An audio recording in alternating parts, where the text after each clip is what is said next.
Hi everybody, John here from Wine Australia down here in the Burren in County Clare, our head office in Ballyvaughan. We've just had a fantastic 3 days on the road with winemaker Tim Adams from the Clare Valley. We're in Cork. Ennis brought Tim home to the emotional home. As many of you know, Clare Valley was named by Edward Burton Gleeson, who left Ogonnelloe, which is in East Clare, in the 1830s and arrived out in Australia in 1838.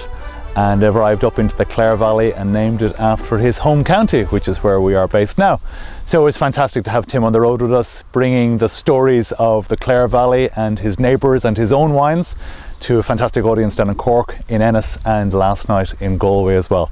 So it was brilliant to bring him around and to show off other people's wines, Jim Barry, Wakefield wines, many of you would know, the guys Dave and Nick O'Leary Walker wines, and so we had a fantastic 3 nights. Hand you over now to Tim, who's going to tell you a little about what we got up to. Well, drinking whiskey, stout, Guinness, looking at the view. We're on a campaign with the Australian Wine and Branding Corporation, working with John McDonnell, who heads up AWBC here in Ireland, and working with him to expand the knowledge of the locals, if you like, to help them understand the wines of the Clare Valley in South Australia. So the association between your Clare and our Clare is something we wanted to expand upon.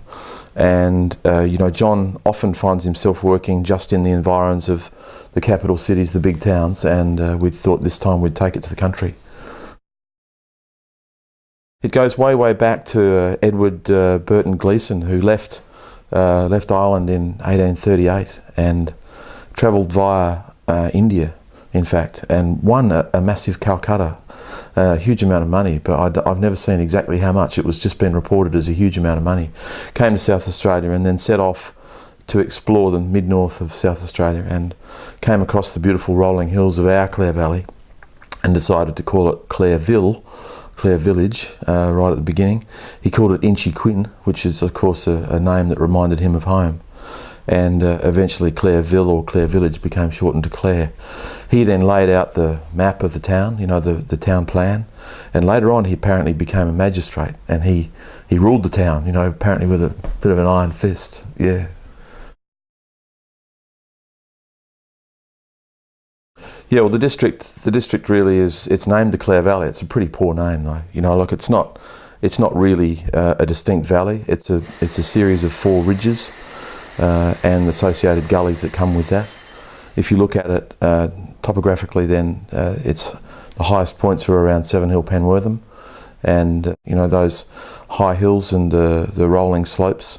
The elevation is about 450 to 550 metres at the highest points, and that gives us wonderful elevated cool sites for growing whites facing east. So morning sun only. Afternoon sun we like to reserve for the red varieties, because of course they don't mind it so much as the whites.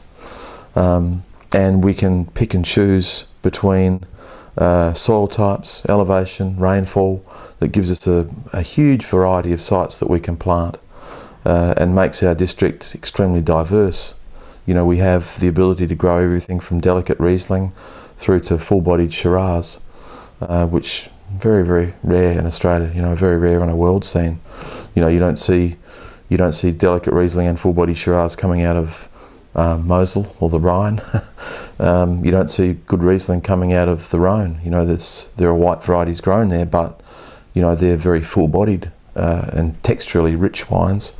We can grow both in Clare. It's very diverse. I started in the industry in 1975 after being packed off to boarding school in 1973, and towards the end of my boarding school time I wrote lots of letters to the wine industry, and I'd been inspired to do so because I'd grown up in the Clare Valley. I'd been 5 years in Clare from 67 to 72. My dad was the manager of the National Australia Bank there.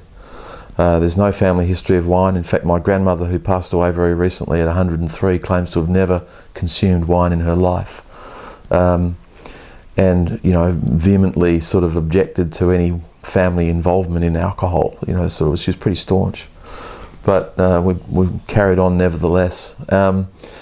Dad always encouraged me to be involved in the local industry, to embrace that and understand it.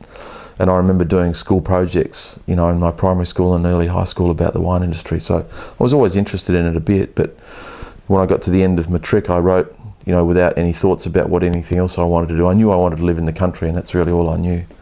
So I wrote to Mick Napstein, who was a great mate of my dad's, and I asked him if there was any chance of a job. And Mick, I think just providing a job for the son of one of his friends, said, yes, come on and come to the winery and we'll see how you get on. Well, 12 years later I was still there, and I am Mr. Mick's last apprentice, and he paid for me to do a science degree in wine science at Charles Sturt University in Wagga in New South Wales. So I travelled there many times over a 5-year period, finished the degree. Then Pam and I started what we're doing now in 1986. We bought 10 tonnes of grapes and a few plastic fermenters and 12 second-hand barrels, and went and bought 10 tonnes of Shiraz from the Aberfeldy vineyard, and started doing the little job that we're doing now. So, it's grown from there to 1,000 odd tonnes. We now have 15 staff, and we have 350 acres of vineyard, and we export to all corners of the world, really. All over Europe, to Russia, to China, a little bit to Japan, but very hard to get in there. Lots to the UK and Ireland, of course, through Tesco, principally, and sales all over Australia, as well as at the winery. So, yeah, if anyone's interested in coming to our Clare, we'd welcome you with open arms, of course. Yeah.